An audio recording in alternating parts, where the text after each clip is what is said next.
Candidate 1. What qualifies you to be a coach? I have these 3 high-level certifications. Do you have anything else? No, just the certifications, but I paid $10,000 for these. Candidate number 2. What qualifies you to be a coach? I know how to help people lose weight and keep it off. I've helped 10 people lose over 50 pounds and keep it off for 10 years. I'm highly skilled at helping clients ask questions to find out what's getting in their way and transforming it. Candidate number 2. Do you have any certifications? No, I just get results.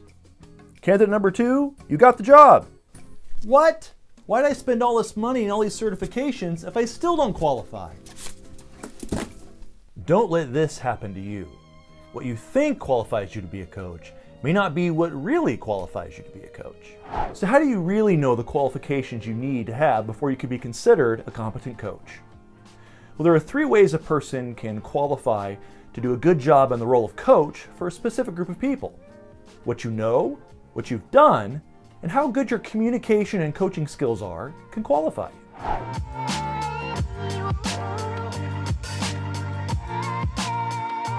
First, let's talk about how what you know can qualify you to be a coach. A person can gain a lot of knowledge through research. This is one reason why we value teachers. But there's this fallacy out there that says, those who can't teach. But Richard Bach says, we teach what we need to learn. What this fallacy overlooks is that even if a person knows one way to get a result, that one way won't work every time and for everyone. For example, in sports in recent years, they've started to use analytics. If you're not familiar with analytics, check out the Brad Pitt movie, Moneyball. Analytics are numbers and percentages that math whiz people use to determine the odds of success of certain activities in the sport. Then they give those insights to the players and coaches on the field, and the players and coaches use those insights to change how they play to increase their odds of success. These math whiz people, they can't play the sport themselves, but their knowledge helps the team to perform better. Similarly, you can't play the game of a client's life for them, but you can help them to take a step back and re-examine what they're doing. See how successful what they're doing is, if any adjustments could be made, and if so, what those adjustments could be. The more you teach, the more you learn. It'll give you a deeper level of understanding of the knowledge that you do have, and you'll remember more and implement it at a higher level. It will also keep it top of mind for you and increase your commitment to implementing it in your own life at an even higher level. It's also great for your clients as you repeat this knowledge with them over time. The more they hear it, the more likely they are to implement it. This is called the protege effect. A 2014 study was conducted with students that knew that they were expected to teach information to their peers rather than simply be tested on it, and they remembered more of it than their peers did. In 2018, a similar study was conducted where students were required to teach what they were learning to other students, and they got higher scores with even less time to study. If you'd like to find more information on this, go ahead and check out the links in the description. A little more depth of knowledge from a person who's taken the time to learn a lot of different things about a subject can give a person a lot of different ways to get a result without having to start from scratch every time. Lots of coaches discount their knowledge or underestimate the value of their knowledge because it's easy to take for granted something that you already know because once you know it, it's effortless. Don't make that mistake. What you know could be worth tens of thousands of dollars to your client because they don't know about it yet. New knowledge can be just as transformational coaching because it opens up new worlds to your client. In fact, some people, if they have a painful problem and they don't know there's a solution, they could be so sad about that they may even want to give up. So if you're a person who has cancer and there's a magic pill that they could take to cure the cancer, but you don't know about it, then you can't change your life. Similarly, what you know is a magic pill for your client, but it's magic because they don't know about it yet. So share the magic that you have, whether it's relationships, finances, career, or some other area of knowledge. You can qualify to be a coach if you're someone who understands a proven method. This is where certifications and coaching models come into play. One way to be qualified is to learn a coaching method of asking questions you take a client through to help them to transform. Quick warning here, the pursuit of knowledge can be the most overlooked form of procrastination. You can find yourself taking course after course after course and doing nothing with the information. Experience is the best teacher. Do first, learn second. You need to share your information with the world. The world needs your information. And once you're done sharing for the day, then you can resume your pursuit of knowledge.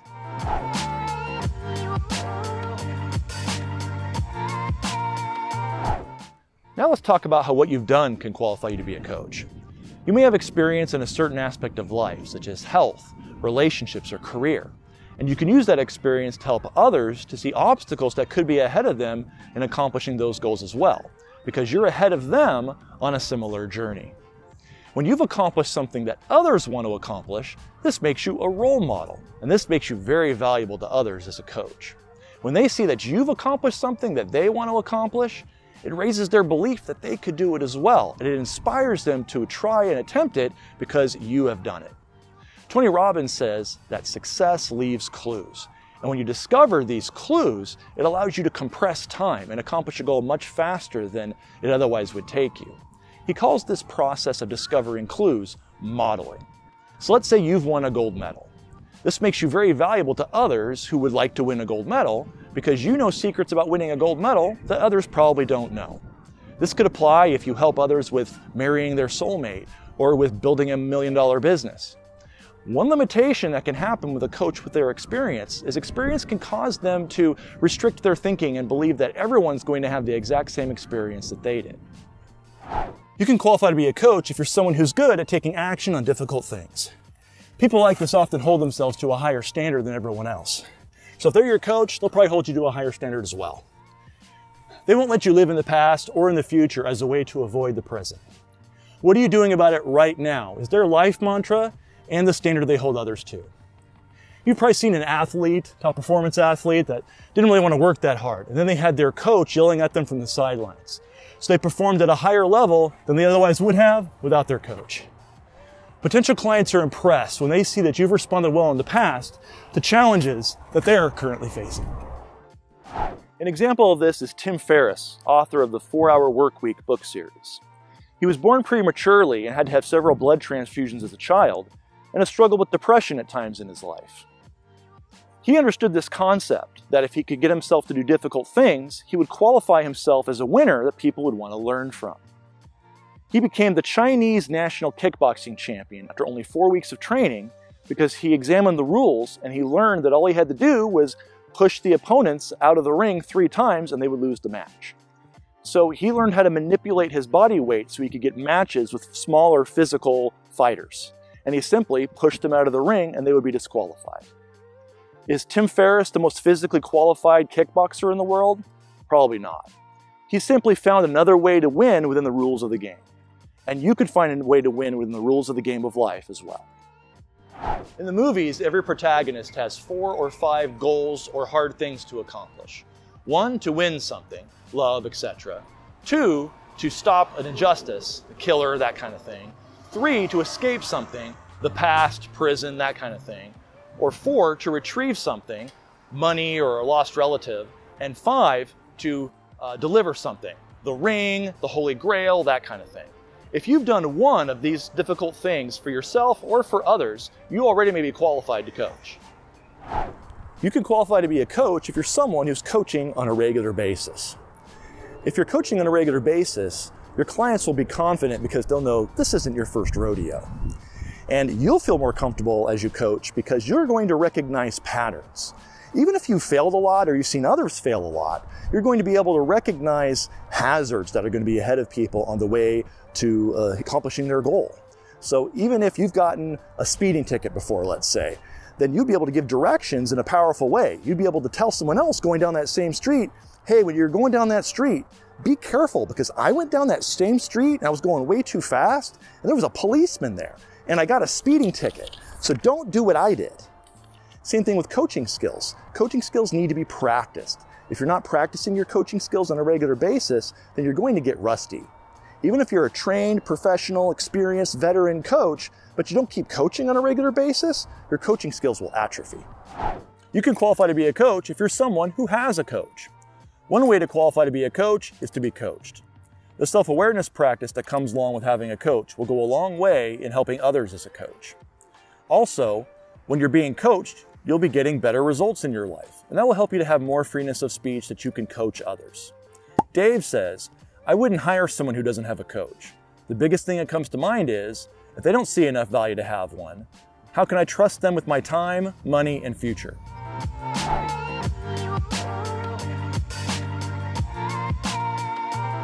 Okay, now let's talk about what coaching skills you might have that could qualify you to be a coach.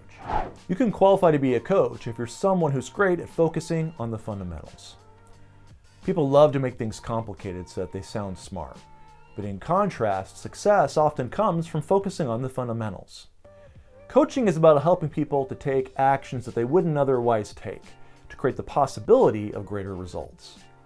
For example, I remember helping a particular client lose over 40 pounds, and I didn't do it by improving their knowledge of health. I did it by holding them accountable to taking the consistent action of exercising regularly. I think Jason makes the point perfectly when he says, number 1, can you help people? Number 2, can you help people? Number 3, can you help people? Aaron says, who can you help and how can you help them? I've started multiple businesses. I wanted to help single fathers because I am one. So that's what I coach on. Single fathers, business setup. You can qualify to be a coach if you're someone who's good at helping your client with the 3 layers of awareness. 1, what was actually said. Helping your client and you stay aware of what was actually said. 2, what was meant. Helping your client and you stay aware of what they really meant, not just what is said. And 3, the deeper truth beneath it all. Helping your client to see the deeper truth beyond the current conversation. It's holding up a mirror and not accepting the lies that we tell ourselves to hide from change. You can qualify to be a coach if you're someone who's great at helping clients deal with their obstacles. If you're able to help them to identify or see potential obstacles that are in their way and help them to either avoid, cope with, or reduce those obstacles and be on their way to accomplishing their goal. You can qualify to be a coach if you're someone that's really good at identifying and exploring what's possible. Sometimes just sharing a new possibility can open doors to your client that are very valuable. Imagine how valuable it would be for your client to discover a new way to be healthier, or to make more money, or to have the love that they dream of. You see, some of the clients that you coach haven't even decided that these things are important to them yet. And just by doing that can create the opportunity for a whole new life for them. I remember having a client one time that she hired me to help her with her business. And she was single, so I brought up the possibility of her finding a loving relationship. And she was not ready to explore that at that time. And so she became successful in her business. I helped her to do that. And as she did that, she started to see that good things were possible for her, because initially she didn't even see that it would be possible for her to have love in her life. Fast forward a couple of years later, and she ended up getting married. You can qualify to be a coach if you're someone who's great at critical thinking processes. A lot of times the value that I brought to a client in a session was in helping them weigh options, deconstruct a problem, make decisions, prepare for or predict probable outcomes, and organize plans and priorities for them. Basically, thinking through a problem with them, or sometimes thinking for them. It's a thought partner relationship. A thought partner relationship is where you think through a problem with your client, whatever they're mulling over.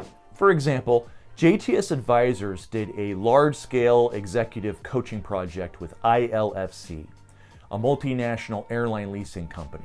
And what's funny is they didn't want to call us coaches. They felt like it was a bit arrogant, and they thought that the clients would be turned off a bit by being assigned a coach.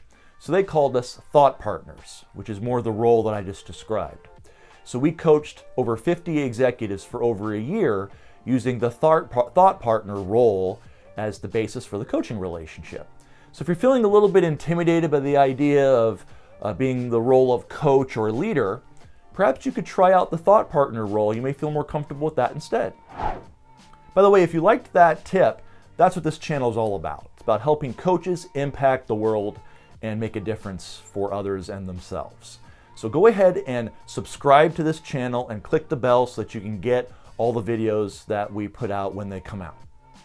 You can qualify to be a coach if you're someone that puts results ahead of your client's feelings. In other words, you'd rather your client be unhappy with you than to allow them to live a lie. This brings the value that you bring into the realm of value that a coach brings versus just a friend. A coach will tell you the truth even when it's challenging.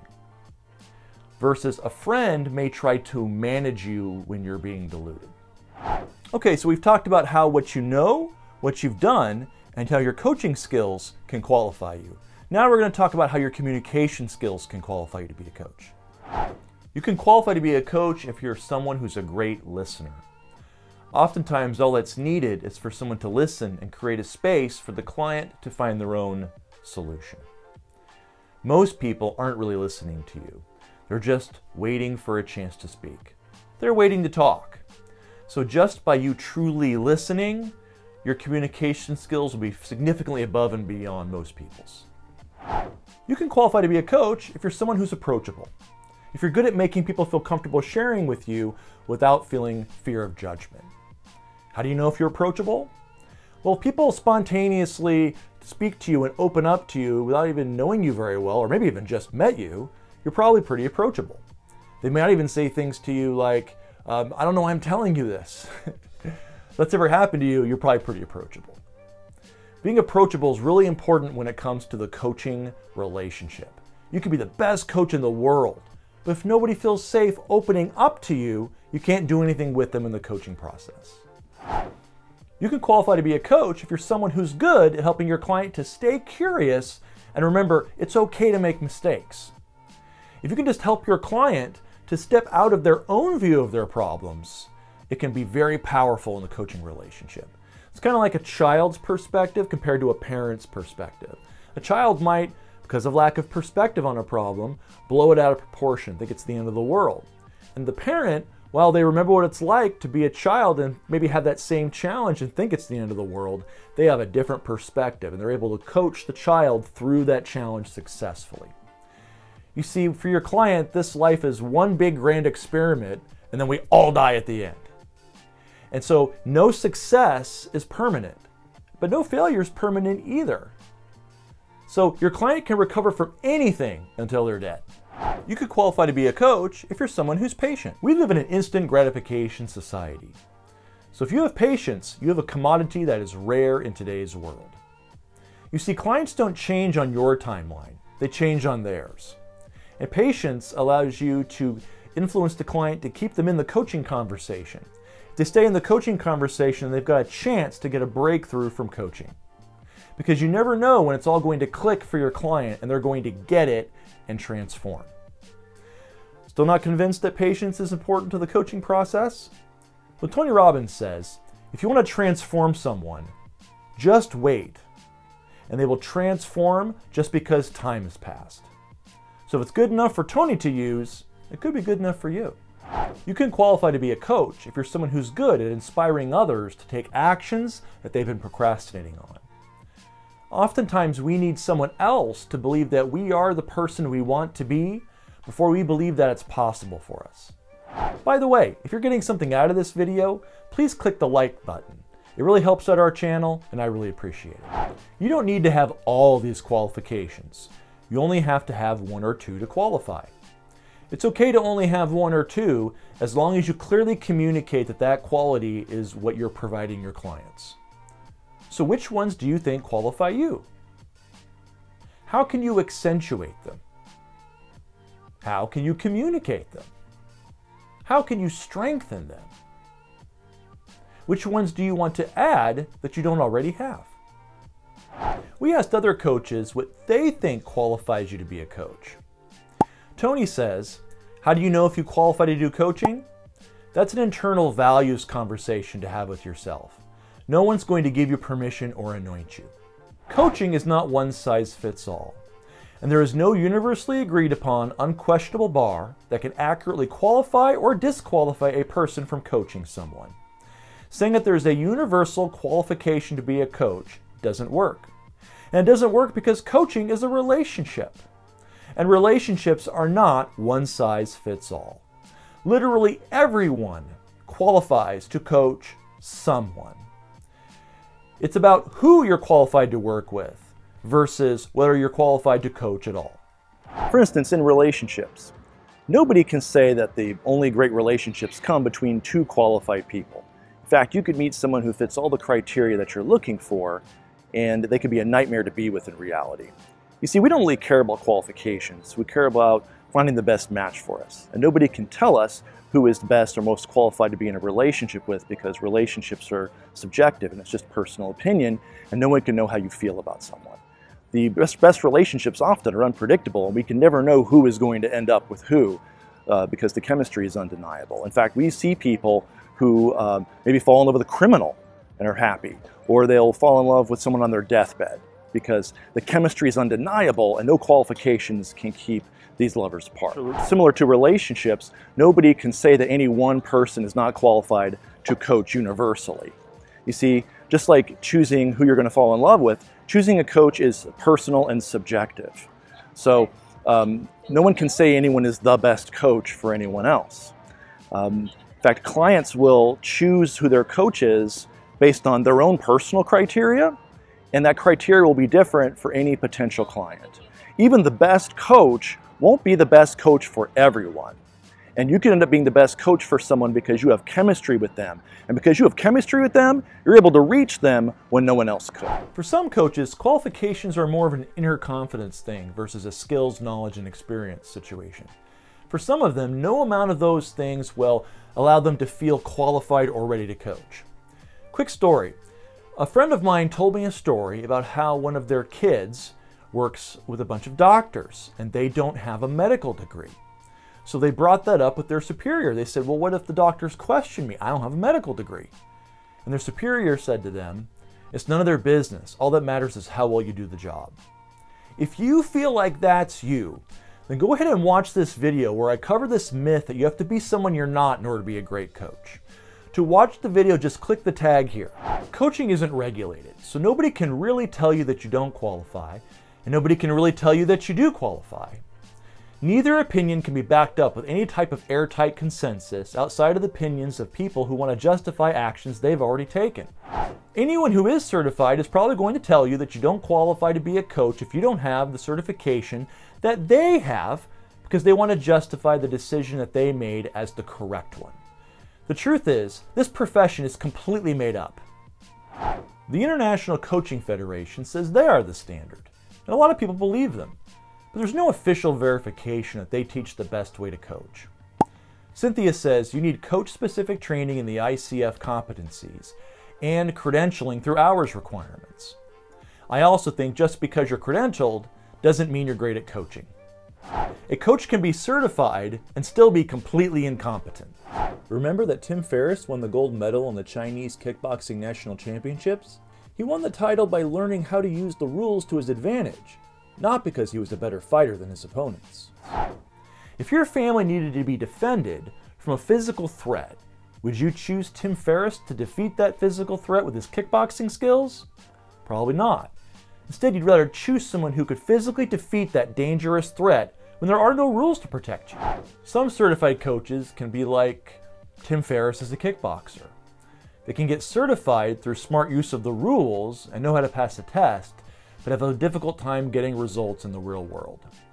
Just because someone can get certified in a method that everyone accepts works now, doesn't mean that it works in comparison to a method that could be even more effective that we don't know about because we simply haven't discovered it yet. It wasn't long ago that lobotomies were widely regarded as a legitimate strategy the mental health community would use. In fact, in the 1950s and 60s, it was widely practiced before it was reclassified as barbaric and ineffective. And I admit that's an extreme example, and it was never 100% accepted. And I don't think any coaches are doing the equivalent of lobotomies today. But the originator of the technique did win the Nobel Prize for it, so it does show the level of legitimacy and acceptance that it enjoyed. In fact, the last lobotomy was performed in the 1980s, not that long ago. So that means for up to 20 years, you could have been lobotomized if you suffered from mental illness. In fact, many people became de facto zombies because our community accepted this practice. Someone at some point had to speak up and say, hey, that whole ice pick to the brain thing, I know we've been doing it that way for 20 years, but I think I found a better way. The point is, not everything that's widely used today is going to be the best idea forever. You might come up with your own approach and literally discover the best way to coach. In personal development today, people like to do things that they think are great, like emotional freedom techniques or following the methods of success experts like Tony Robbins. The prevailing thought in mental health and personal development today is primarily based on incomplete studies that haven't been peer-reviewed or proven through replicating the study.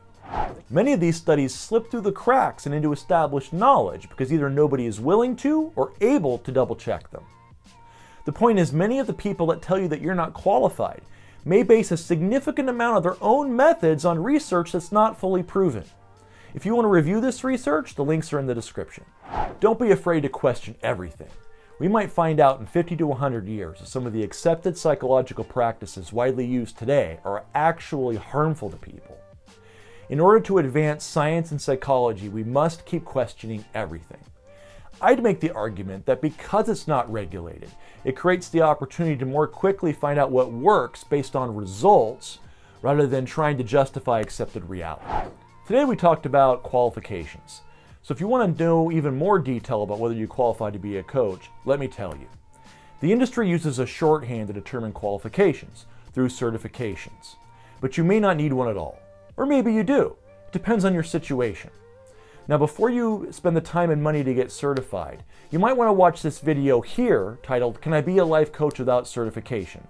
What Coaching Schools Don't Want You to Know," where I go into even more detail answering questions like, do you need a life coach certification at all? And what's the best way to get started as a life coach?